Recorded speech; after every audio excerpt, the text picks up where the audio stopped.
موت سے 40 دن پہلے کیا ہوتا ہے؟ موت سے 40 دن پہلے انسان کے جسم میں ایک خاص نشانی ظاہر ہونے لگ جاتی ہے۔ جب بندے کا اس دنیا کو چھوڑ جانے کا وقت آتا ہے اور پھر موت سے 40 دن پہلے حضرت جبرائیل علیہ السلام اس بندے کو آ کر کہتے ہیں کہ بسم اللہ الرحمن الرحیم۔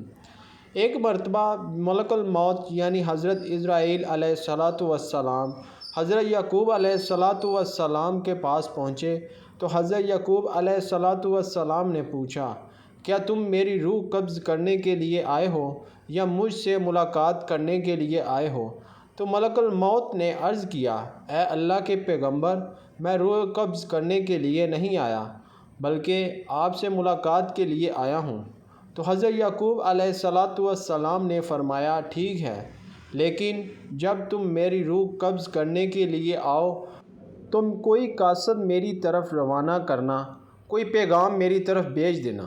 تو ملک الموت نے کہا کہ میں جب آپ کی روح قبض کرنے کے لیے آؤں گا تو اس سے پہلے 2 یا 3 قاصد کو آپ کی طرف روانہ کروں گا اور وہ آپ کو اطلاع دے دیں گے۔ چنانچہ ایک وقت آیا جب ملک الموت حضرت یعقوب علیہ السلام کے پاس اچانک آ گئے اور روح قبض کرنے کی بات کہی تو یعقوب علیہ السلام نے فرمایا کہ تم نے تو مجھ سے کہا تھا کہ میں کوئی قاصد بھیجوں گا، کوئی پیغام دینے والے کو آپ کے پاس بھیجوں گا، آپ اچانک روح قبض کرنے کے لیے نہیں آؤ گے۔ تو ملک الموت نے کہا کہ میں نے آپ کی طرف قاصد بھیجے تھے اور وہ بھی 3 قاصد بھیجے تھے۔ حضرت یعقوب علیہ السلام نے کہا، وہ کون سے قاصد ہیں؟ ملک الموت نے فرمایا، پہلا قاصد یہ تھا کہ آپ کی داڑھی اور سر کے سیاہ بال جو ہوں گے وہ سفید ہونے لگیں گے۔ دوسرا قاصد میرا یہ تھا کہ آپ کے جسم میں جو طاقت اور توانائی تھی وہ ختم ہونے لگے گی اور آپ کے جسم میں کمزوری آنے لگے گی۔ اور تیسرا قاصد میرا یہ تھا کہ آپ کی کمر جو بالکل سیدھی تھی وہ آہستہ آہستہ جھکنے لگے گی۔ تو یہ 3 نشانیاں ملک الموت نے بتائیں اور ملک الموت یعنی حضرت عزرائیل علیہ السلام نے فرمایا کہ ہر مرنے والے کے پاس تقریباً میرے قاصد آتے رہتے ہیں، لیکن لوگ ان کو نہیں سمجھتے، لوگ ان کو نہیں مانتے۔ اگر مرنے والا بندہ اپنی زندگی میں نیکی و تقوی میں مشہور تھا، پھر اس کی موت کے بعد اس کا چہرہ خوبصورتی سے چمک اٹھا تو یہ ایسی علامت ہے جس سے اچھا تاثر لیا جا سکتا ہے اور اس پر خیر کی امید کی جا سکتی ہے۔ مثال کے طور پر مرنے کے بعد لوگ اس کی تعریف کریں اور اس کے لیے دعائیں کریں تو یہ اس کے نیک ہونے کی نشانی ہے۔ اسی طرح زندگی میں اچھے لوگوں کی صحبت بھی انسان کے نیک ہونے کی نشانی ہے۔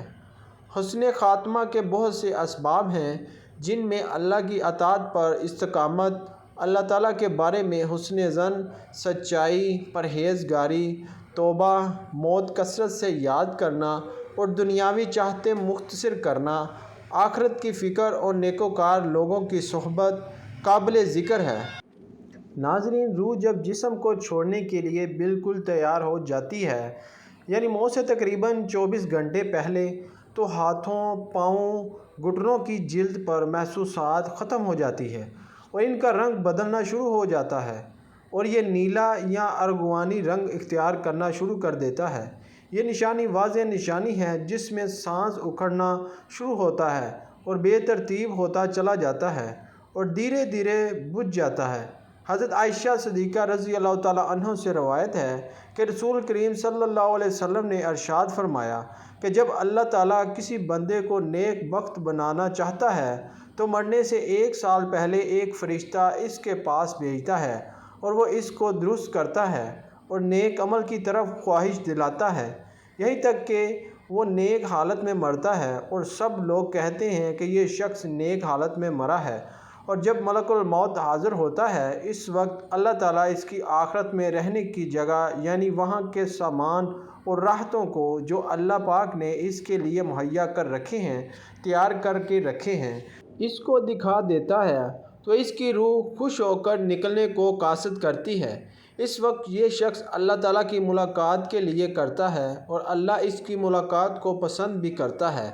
پھر ملک الموت روح قبض کرتا ہے، اور جب اللہ کسی بندے کے ساتھ برا کرتا ہے تو مرنے سے 1 سال پہلے اس کے پاس ایک شیطان بھیجتا ہے، اور وہ اس کو گمراہ کرتا ہے اور بہکاتا رہتا ہے یہاں تک کہ بری حالت میں مرتا ہے، اور سب لوگ کہتے ہیں کہ بری حالت میں مرا۔ اور جب ملک الموت حاضر ہوتا ہے تو اس وقت اللہ تعالیٰ اس کی آخرت میں رہنے کی جگہ اس کو دکھاتا ہے، تو اس کی روح خوف سے بدن کے اندر گھس جاتی ہے۔ اس وقت اللہ کی ملاقات یعنی سامنے آنے کو یہ پسند کرتا ہے، اور اللہ اس کی ملاقات کو بھی پسند کرتا ہے۔ اس وقت اللہ کی ملاقات یعنی سامنے آنے کو یہ ناپسند کرتا ہے، اور اللہ اس کی ملاقات کو بھی ناپسند کرتا ہے۔ پھر ملک الموت اس کی روح سختی سے کھینچ کر قبض کرتا ہے۔ کتاب الفضاء کے مصنف اس حدیث کی تشریح میں کہتے ہیں کہ ملک الموت کے بلانے پر جان اس طرح نکلتی ہے جیسے سپیرا سانپ کو اس کے سراغ سے بلائے، اور مومن اور کافر دونوں کے جسموں سے روح نکلنے کی حالت یکساں ہوتی ہے۔ فرق صرف یہ ہے کہ مومن کی جان تو خود نکلنا چاہتی ہے، اور اگر کافر کی جان ہو تو آ کر جسم کے اندر واپس جانا چاہتی ہے۔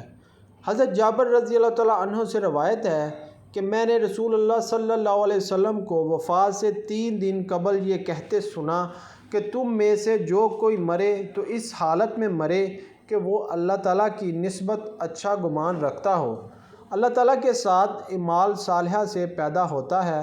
پس حاصل ارشاد کا یہ ہوا کہ مال صالحہ کی پابندی اس قدر کرو مرتے وقت اللہ تعالیٰ کے ساتھ حسن ظن پیدا ہو جائے۔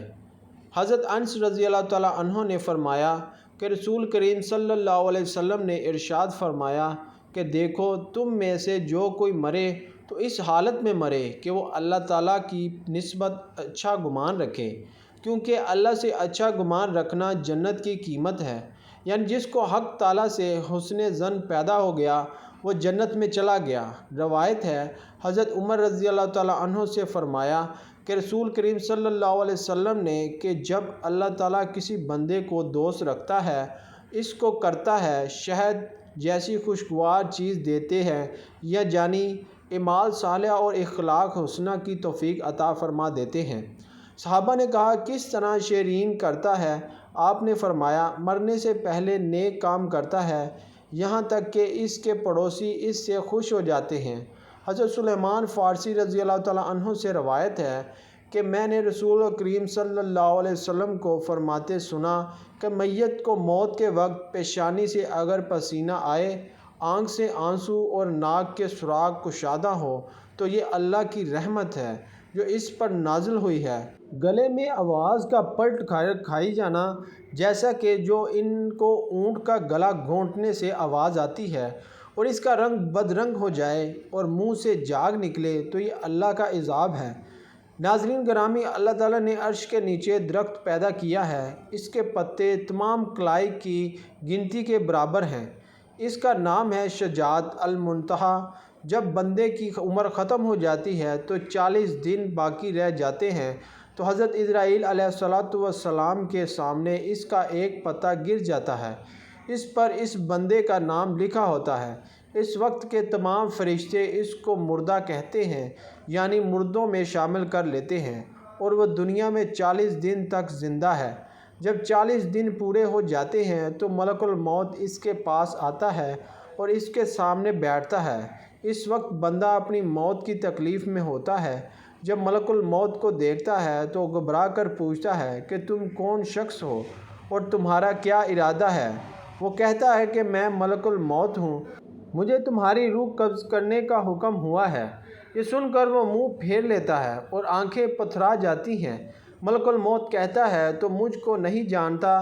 میں وہ ہوں کہ جس نے تیرے رشتہ دار اور تیرے ماں باپ کی روح قبض کی ہے، اور آج تیری روح قبض کرنے آیا ہوں۔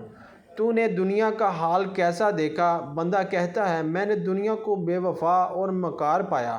پھر اللہ تعالیٰ کے حکم سے دنیا اس کے پاس آئے گی اور کہے گی اے نافرمان، تو نے اپنے رب کی کس قدر نافرمانی کی اور کس قدر تو نے گناہ کیے۔ تو نے نصیحت کی، بہت ساری باتیں سنی، لیکن تم نہ جانا کہ ہم دنیا میں ہمیشہ رہیں گے۔ یاد رکھو کہ میں تجھ سے اور تیرے اعمال سے بیزار ہوں۔ پھر اس کا اعمال اس کے سامنے آئے گا اور کہے گا، اے نافرمان، تو نے ناحق طریقے سے مجھ کو حاصل کیا۔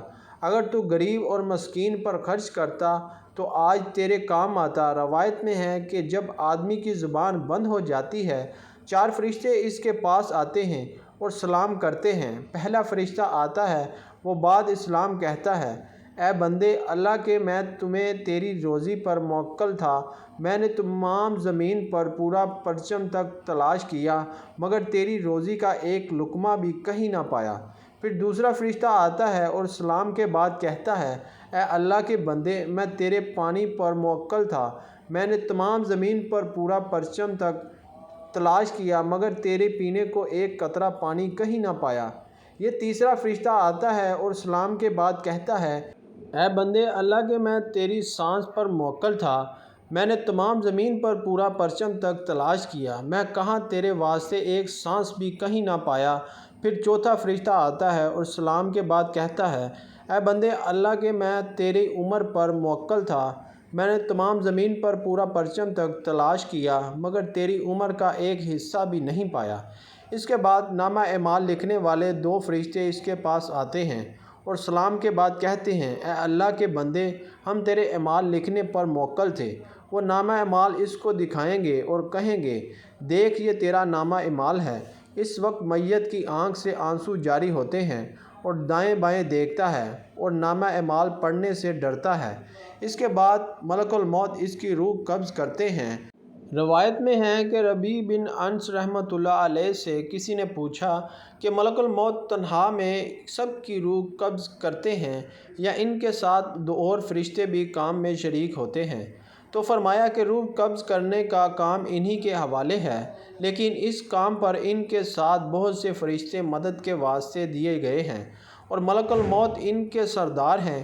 ان کا ہر قدم دنیا کے پرچم کے برابر ہے۔ پھر ربیع بن انس سے پوچھا، مومنین کی روح کہاں رہتی ہے؟ فرمایا 7ویں آسمان کے اوپر سدرۃ المنتہیٰ کے پاس۔